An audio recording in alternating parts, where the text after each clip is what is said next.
No espaço de uma única geração, uma fase dourada da infância quase desapareceu. We used to go and we'd come in for dinner and then go right back out again until it was dark. Oh, no, no, no. That doesn't happen anymore. I want to play in the tree, but my mum don't let me. The kids now don't go out to play. They go on a play date. Can you imagine?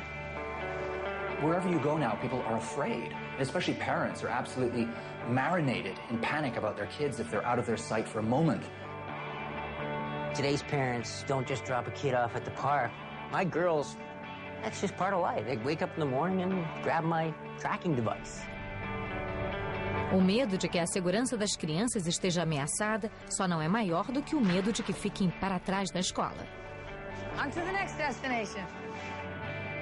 The hardest part for me would probably be doing the homework in the car because I do get a little bit nauseous. Unstructured and unsupervised play, for the sake of play, has disappeared. Controle e organização podem decretar o fim das aventuras na infância. Mas o que isso significa para as crianças? If you look around, it's a laundry list of things going wrong. Stress. We all know what stress is. People don't understand the value of play, and that is a very serious problem that will have very serious consequences.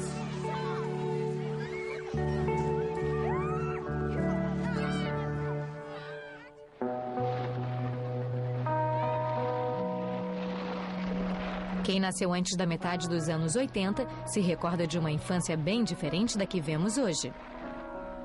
What I remember about play as a boy was freedom and space and being outdoors. You know, I got kicked out of the house in the morning by my mom, and I was out all morning until lunchtime. She'd call out and we'd go back for lunch, you'd go out, you'd come back for dinner, and we spent a lot of our time as children just on our own.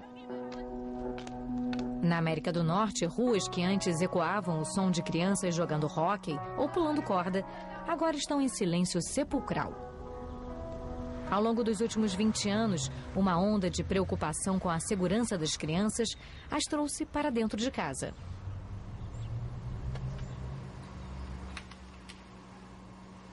You listen to the news, you read the newspaper, there's something that has happened to a child. Either in the playground, in the child's house, around the child's environment. It's like you don't feel safe anywhere.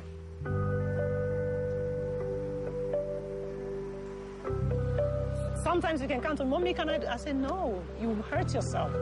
And sometimes I feel guilty inside, but then how can I leave my child to be free and play freely like that? I don't know. All the time, we just have to keep watch. Keep your eyes open, watch out for your kid, make sure they're around where you can see them.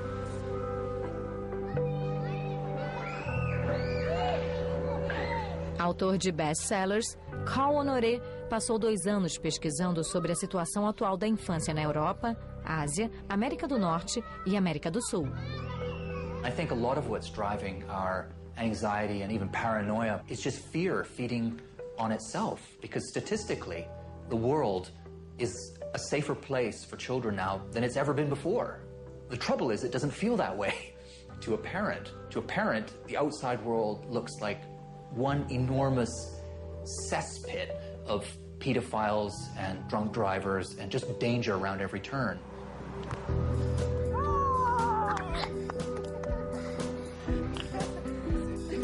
You're the best boy. No, like only me. Let's see, shake,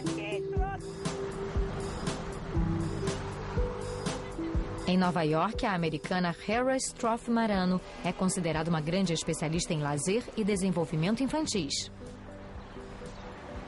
I'm sure from the time of Adam and Eve, anxiety went with parenting. But the difference now is that parents really feel free to expose the children to their own anxieties and to kind of act them out. Uma forma dos pais expressarem essa aflição é através das novas tecnologias, que lhes permitem monitorar ainda mais de perto cada passo dado pelo filho. When I grew up as a kid, my location was on the street.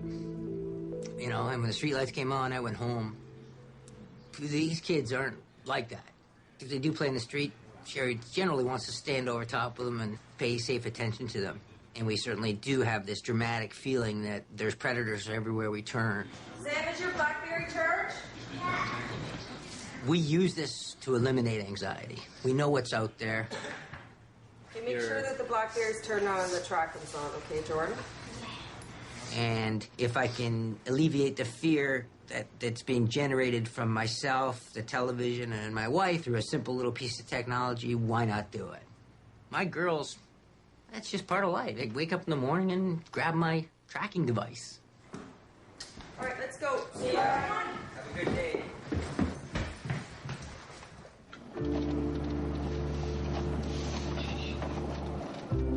We're seeing a breadcrumb trail or a popcorn trail, as it's most commonly referred to.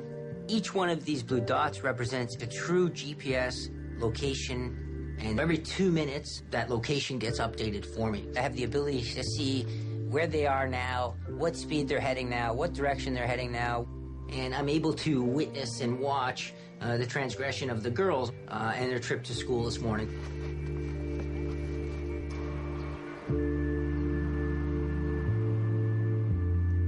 What we have here now is what we call a geofence. It's just an invisible gate or a boundary that we've created. So we have the ability to monitor entries and exits, similar to that of an invisible dog fence type scenario. The device recognizes it's crossed that invisible line. It then does an instantaneous report back to us and will show up as an email or as an SMS message, so we can actually see that they're at that bus stop. The old expression of call me when you get there, we don't need that anymore. We know she's there. What you have is an instrument by which parents maintain total control over their children and their movements. And what I find horrible about this is that there is no way for kids to get off this track that the parents have put them on. It's one thing to be put on a track, but these kids can't even play hooky. Today's parents, myself included, don't just drop a kid off at the park without checking twice, thinking twice, debating whether or not we even want to leave that park, because we know too much. We know there are predators in that park. You know, the only thing we can do is try to eliminate the worry and try to make them safe as possible. We know immediately if Jordan's left that park. We know immediately if Samantha has gotten on a different bus than Jordan.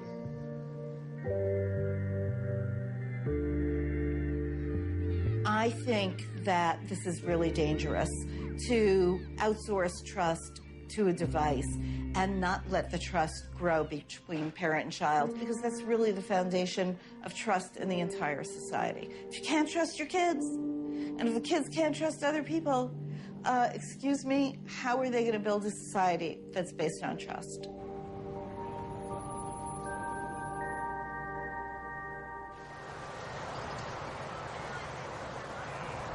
Dos poucos lugares sagrados onde as crianças ainda podem fugir do controle dos pais e brincar livremente é a colônia de férias. Mas hoje, até mesmo aqui, longe de casa, cada movimento é fotografado e enviado diariamente para ser avaliado por pais aflitos. Sometimes you don't even notice it because you're having so much fun, and she does it when you're not looking at her, so you don't really notice it at all. A fotógrafa tem por obrigação não só mostrar aos pais um panorama da experiência na colônia de férias, mas também garantir que eles gostem do que estão vendo. The camera girl, she's really cool and she always takes pictures of the good stuff when you're happy and stuff. Don't run over me! Every day I take upwards of 700 to 800 photographs, and then I put them up on the internet. So at least now you can see them. They have their morning coffee and they look at their child's pictures, and they will make their assessment on whether their child is having a good time at camp. And if there's a few pictures that they look, you know, the camper looks distressed or just out of the group, they will give us a call. It would be probably 3 hours a day that we're involved with parent issues. They do get anxious if they see their child not smiling. They do get anxious if they don't see their child for a few days, especially once the kid arrives. So like if a child arrives on a Friday, if they haven't seen a picture of their child by Sunday, they're hysterical. Are they there? they'll say to me, are they there? Like, they're here. Well, I think it's really sad that kids don't have the opportunity to play freely now. Câmeras em colônias de férias e rastreadores por GPS não são as únicas iniciativas para vigiar as crianças. Creches e escolas maternais estão instalando webcams para que os pais vejam imagens dos filhos em tempo real e de qualquer lugar. Em Toronto, algumas escolas de ensino fundamental criaram uma política segundo a qual menores de 12 anos não podem ir para a escola nem voltar dela desacompanhados. I think with all of this sound and fury that surrounds modern childhood now, something has been lost.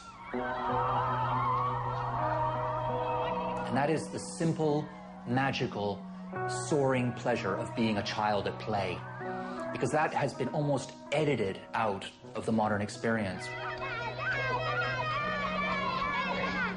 We see free play now and we regard it as either dangerous or we see it as a waste of time because it can't be measured.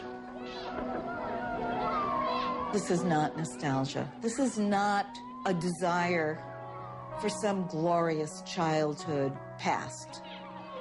People don't understand the value of play, and that is a very serious problem that will have very serious consequences.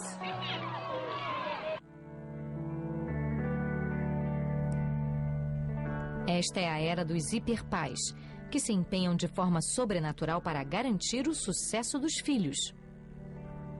All right, see you, Joel. Na agenda de algumas crianças com menos de 12 anos, não sobra qualquer tempo para a recreação. I don't remember doing any of this at this age. All I remember doing on a weekend, let's say, is waking up and having a whole day of freedom. And not that that's a bad thing, but nowadays things start really young, and I think it's better because I see how society has changed. It's all about competitiveness. I don't think there's a parent out there that can't admit that they would love to see their kid play a college sport. And if you see that your child is gifted at something, then it's okay to pursue that.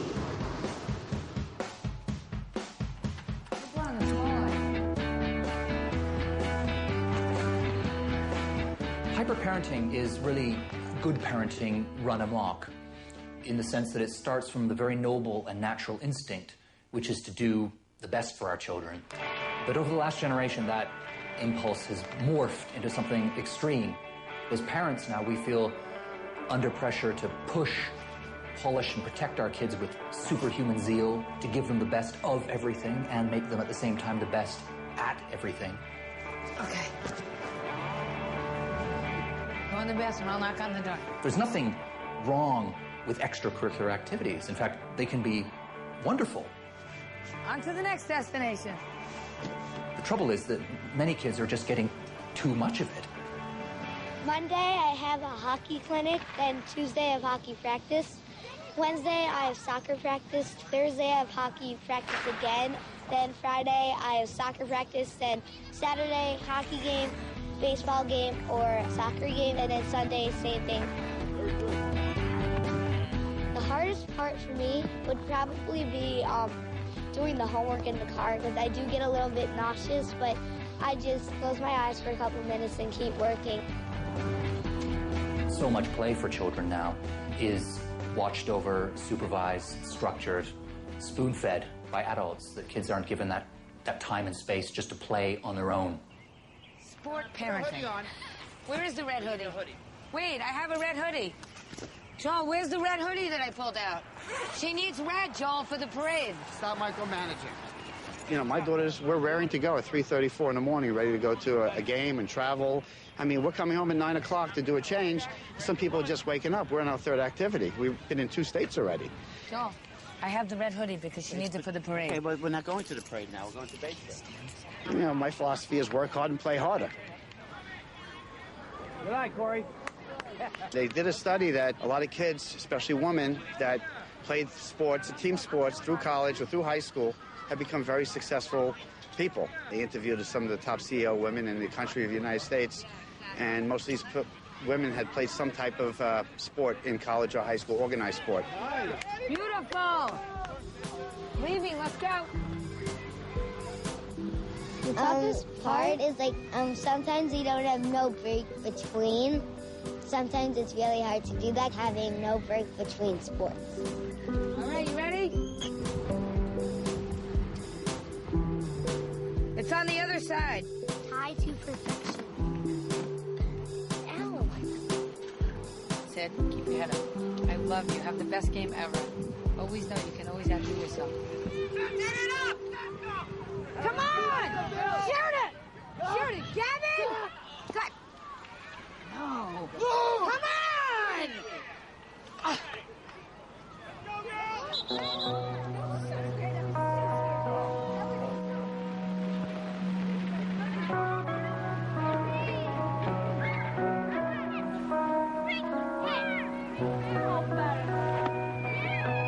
To a lot of people nowadays, just letting your child go to the park with an old baseball bat, a ball, and a glove, and a couple of friends isn't good enough anymore. It just simply isn't good enough.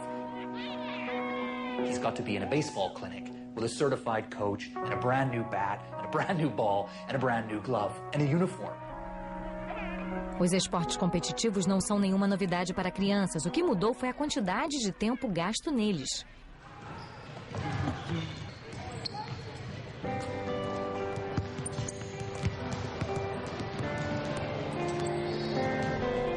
Para a maioria das crianças, brincar ao ar livre deixou de ser uma realidade.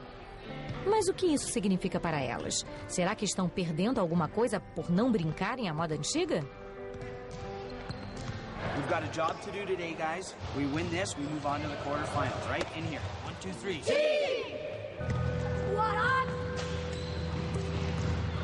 That's the attack! Defense! Back up! Turn! Back here! It's that idea that sport builds character, positive character. Many people buy into that. The truth is, sport has the potential to build character.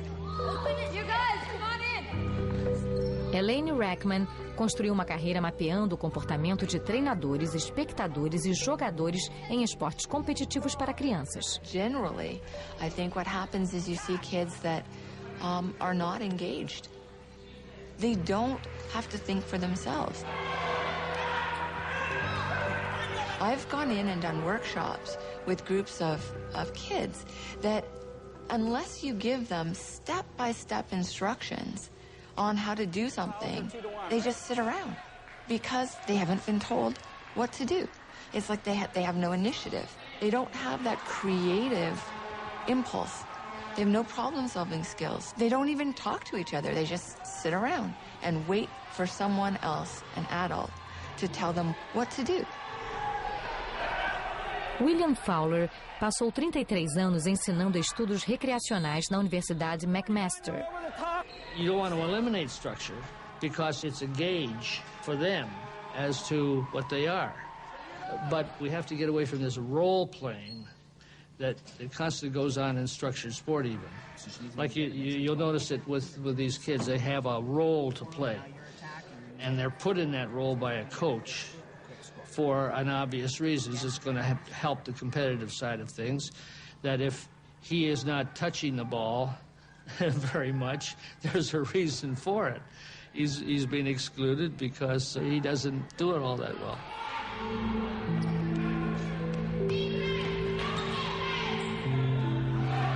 Stats show us that 5% of all kids are considered to be athletically gifted. The problem is that our system right now is set up to serve that 5%. So that means 95% of the kids don't really do well. They're not engaged. They're not having fun. They don't necessarily get a positive self-esteem, positive self-image from being on these sports teams because they're not being played. They don't get to touch the ball. It isn't serving them a real positive purpose.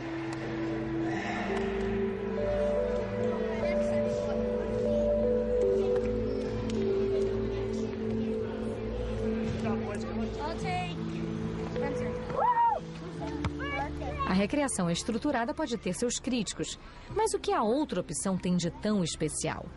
Ironicamente, brincadeiras livres e espontâneas, antes consideradas uma perda de tempo, nada mais são do que a forma que a natureza tem de fazer as crianças aprenderem. What do kids get out of free time. They learn cooperation. They learn communication. They learn how to be creative problem solvers. They learn conflict resolution. 2 people get to stop. I'll be up first. Interpersonal skills, social skills. That's emotional intelligence. That's how those skills are learned. Oh, yeah, we'll do 5. If there are always parents there managing that and guiding that interaction, those kids never learn how to do that themselves. Quando os garotos do time de basquete são chamados para jogar sem pais, treinadores nem juízes por perto, coisas interessantes acontecem. What fascinated me the most is that the kids that really shone out here were not the kids that were picked as real leaders in the formal competitive environment. And that to me is really, really important. The kids that were real leaders out here, they were taking risks. They were having fun because they don't really get to do that in the other environment. Because if they make a mistake, I mean, you've got bleachers full of fans, spectators, adults that are going to yell and scream at them. So why would you take a risk? The suburban kids are so used to this structure in their life. You know, we're here at this time, we have to do it this way. Locus of control has been lost. The kid never understands that he's in control of his life. It gives them that freedom to be essentially who they think they are. And we're not judging it. And that's huge. Numa única geração, a recreação estruturada ofuscou a boa e velha recreação espontânea entre crianças. Mas agora, um grupo crescente de pesquisadores de lazer e desenvolvimento infantis concorda que apenas se divertir de forma estruturada não basta. Kids learn a lot during play, but as soon as an activity has a definitive goal and structure, and let alone monitoring and supervision, it's not play. Don Fulgosi é um psicólogo de Toronto. Ele argumenta que o ato de brincar cumpre um papel vital no nosso desenvolvimento como espécie. Evolutionarily speaking, play is at least tens of millions of years old, maybe a billion years. When we find a behavior that is ubiquitous, that is universal, that appears spontaneously in all the children, in all the cultures, all the human groups, and when there is an energy expenditure associated with it, there are certain dangers and risks associated with it. That type of behavior then must have some adaptational value. Kids learn about the world of objects. And then there is social play, when kids learn about other kids, how they behave, how they should behave, how they should treat other kids. Make-believe play may be crucial to how we develop the whole concept of other people's minds, their intentions and their beliefs. Mas o que ocorre quando as crianças brincam livremente é difícil de ser avaliado, daí o desprezo pela prática. Há estudos que associam essa liberdade a tudo, desde a alfabetização até a criatividade, passando pela conduta social e saúde mental. Os críticos argumentam que muitas dessas pesquisas não são definitivas, pois se baseiam apenas na observação. Mas um novo estudo laboratorial indica uma ligação clara entre brincar e sobreviver. Survival is really all about adaptability, and that's what play is. Play makes you nimble and adaptable, and that really is the biggest survival skill of all. Durante anos, pesquisas sobre o valor da recreação para crianças se limitaram a ciências empíricas. Mas em 2008, a ciência laboratorial finalmente provou o vínculo entre a recreação e o desenvolvimento do cérebro.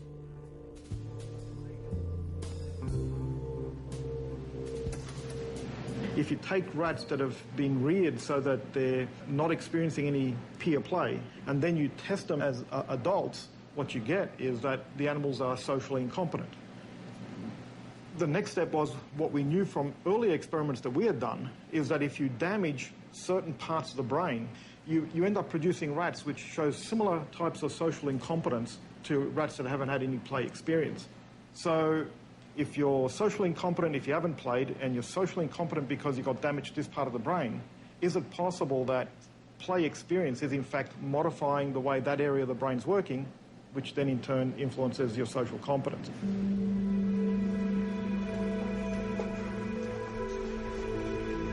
Pellis e seus colegas fizeram um experimento para determinar se essa incompetência social que envolve estresse, ansiedade e desequilíbrio emocional estava ligada à recreação.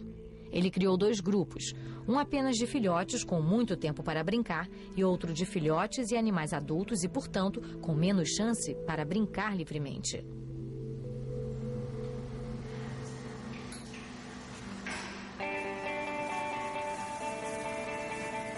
One of the beautiful things about play is that it's a spontaneous behavior. If you're a young animal, you like doing it. You don't have to be rewarded to do it. You don't have to be taught to do it. You just put a number of young rats together and you can be assured that they're going to be playing up a storm of their own accord.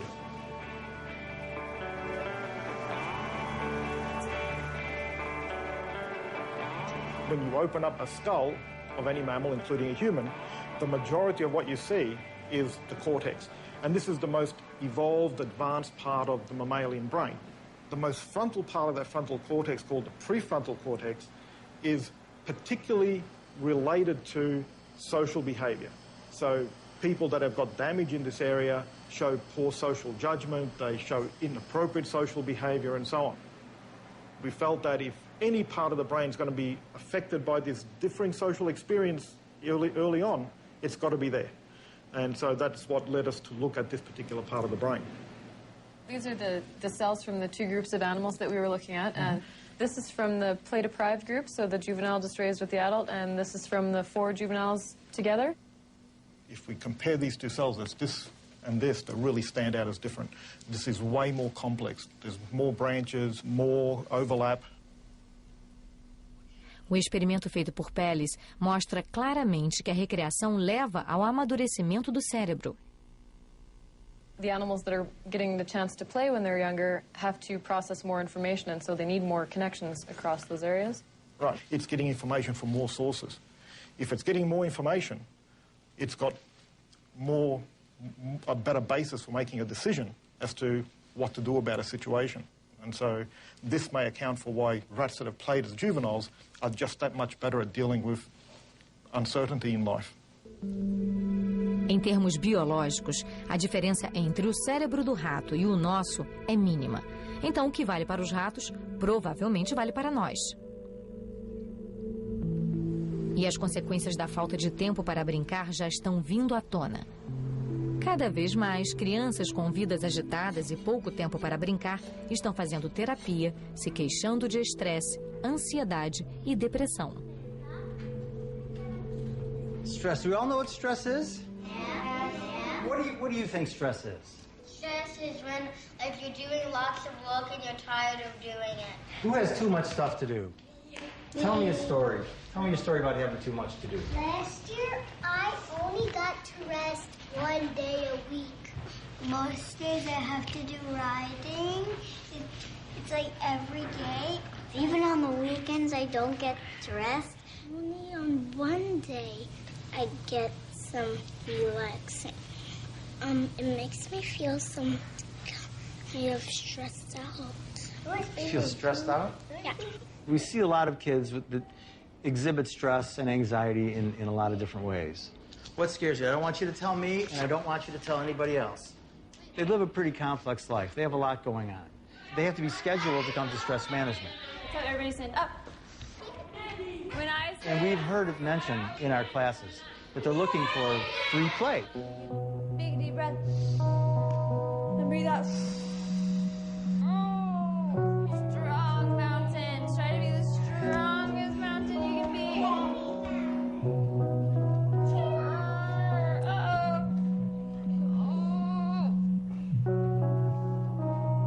Strong mountain. With all the time, money, and energy that we're plowing into our children, we should be witnessing the emergence of the happiest, healthiest, most intelligent and creative, and best adjusted kids the world has ever seen, but that's just not what's happening out there. And if you look around, you know, it's a laundry list of things going wrong. There are scientists who believe that by not allowing children to have their own free, unstructured play, that is actually one of the major causes behind the epidemic of attention deficit disorder. And it may be, as with all development, that there are windows of opportunity for different things to happen. So if by age 6, children have not been allowed to play, it may be that some way the brain is wired can never be made up. There is enough evidence there to suggest that if kids are deprived of play, that they may develop later on diseases like anxiety and depression, or that they may become improperly socialized, become aggressive, become psychopaths, violent criminals, and so on. There is a price to pay if we don't have this in our lives anymore. Ninguém espera a volta dos bons e velhos tempos, quando as crianças brincavam na rua sozinhas e voltavam para casa ao anoitecer. Mas parece que a ideia de que brincar é uma perda de tempo finalmente está sendo reavaliada. One tarpaulin or two? I've got one out up the top there and I've got the parachute out over there, so I don't know whether that's... Uma inovadora empresa britânica está mostrando que mudanças na forma como as crianças brincam podem fazer uma grande diferença no processo de aprendizagem. Uma experiência no pátio de recreação está tendo impacto direto nos problemas que as crianças apresentavam na sala de aula.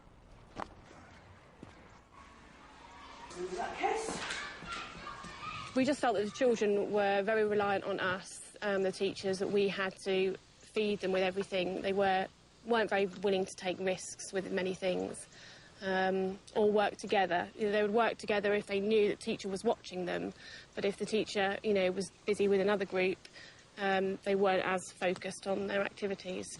The two key skills that they picked out were working together and problem solving. Could we demonstrate that there were links between what happened in the playground and in the classroom? Num primeiro momento, elas apenas observaram as crianças no pátio da escola. What we did was looked at the range of play types available on that playground, and through observation found a huge lack of cooperative and social play as well. It was really boring because, I don't know, there was just nothing to do. You just sat there. Everyone just gets really bored and then they start messing about. Because when you do get bored, then the only thing you can really do is mess about. If you're like one of the boys in my class anyway. It weren't that fun. There weren't stuff to play with.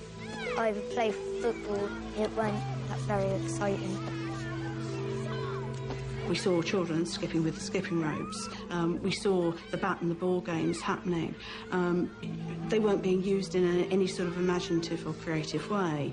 And there's a question there about, well, what if you don't like that sort of sports stuff? What if you don't want to do that sort of thing for 40 minutes at your lunchtime? What if you want to tell a story? What if you want to invent a game? What if you want to use your imagination? What we wanted to do was give them the opportunity to play in a different way. So to do that, we had to make some changes. Ao longo de 6 semanas, os recreadores introduziram mudanças pequenas, mas criativas no pátio da escola. We're trying to do things that are unexpected.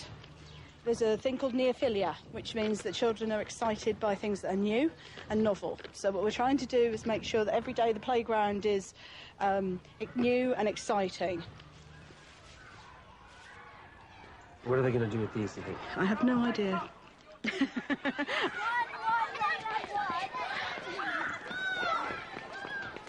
Faz 6 semanas que um novo estilo de recreação foi introduzido na escola St. William's, em Norwich, na Inglaterra. This is really fun to see what we can do with different things, because these are new things. Loose parts have high play value. You know, if you give a child a cardboard box with a present in it, what do they get most play out of? The cardboard box. It sparks children's creativity, it sparks their imagination, it makes them think in lots of different directions. So in terms of links to the children's problem-solving skills, then loose parts are the way we've gone to see if we can have an impact on those skills. I was imaginative anyway, but I think it's helped even more to make me be even more creative and, more... I socialised a lot more because you have to share things. And, everyone, wants some of the equipment because it's all really good equipment and there's not, loads of it. So you do learn to play and interact with different people. You learn to negotiate. Yeah, negotiate. You learn to negotiate more and, compromise. A couple of us made a friendship wall. We made up a friendship wall on the climbing wall and we put loads of stuff that represented us, as in, what type of people we are. With some new equipment comes risk. There is more chance of increased physical risk and also emotional risk. Many children in my group weren't very willing to take risks, would only tend to put their hands up if they knew for certain that they had the answer right. They didn't feel comfortable, many of them, to just have a go, and if they were wrong, it didn't matter. Children have to be able to try out those things in play. So in the playground, for example, my boy, I've been used to playing football for the last goodness knows how many years, and all of a sudden I'm walking around with a flower pot on my head and a walking stick. Now, can I take that risk? Is that okay to do that? Am I going to be made to look silly? Are my mates going to laugh at me and nobody's going to talk to me forever? Certainly on the playground, we're seeing children with a lot more flexibility, with a lot more inventiveness, a lot more creativeness, and a lot less permission seeking. And that's making a difference in how they actually work together in the classroom. Uma pequena transformação no pátio da escola trouxe inúmeros benefícios para a sala de aula em menos de 2 meses. O projeto é estendido na esperança de trazer ainda mais resultados com o tempo. They've become more independent, being able to work together in a group much more, being able to resolve difficulties when they arise between themselves rather than have to come to the teacher to ask for help. I think it's helped in the classroom. Everyone's, I wouldn't say smarter, but everyone's a lot more awake, listening and concentrating a lot more. It's a lot more better, by miles. Com base nos resultados da escola, os pesquisadores estão vendo os benefícios da recreação não só na sala de aula, mas também na economia mundial. Letting kids play, letting them have that spirit of creativity will really be the secret of innovation and solving problems. And that's what the future of the economy rests on. What you really want are people who know how to take risks and know how to solve problems and aren't afraid to face uncertainty. This is all about uncertainty. Essa pesquisa pioneira instigou um novo movimento no Reino Unido e em outros cantos do mundo, onde a ideia central é o risco calculado.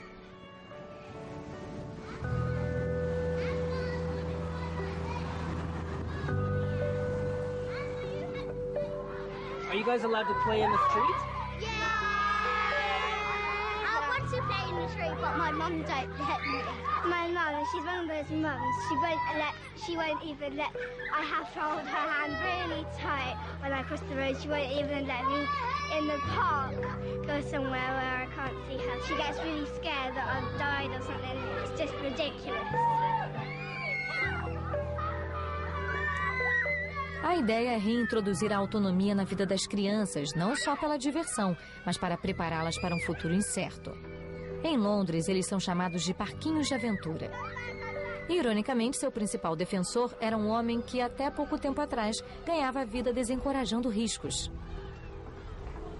How can we justify stopping children having minor accidents when in fact, by having those minor accidents, they're probably learning better life skills? If we put in risky, challenging, say, climbing structures, they may fail to comply with standards. They may be a little bit adventurous. Then the children get the risk, they get the exposure to risk, and they get the sense of being able to assess the risk for themselves. If we don't give them that ability to challenge themselves and to test their ability to balance, they will simply find that risk and that challenge elsewhere. And the elsewhere, because it is inevitably an unmanaged setting, the risk is far greater. I've been to loads of playgrounds in my life. I'd probably say that this was like out of 100 points. This is the best park ever.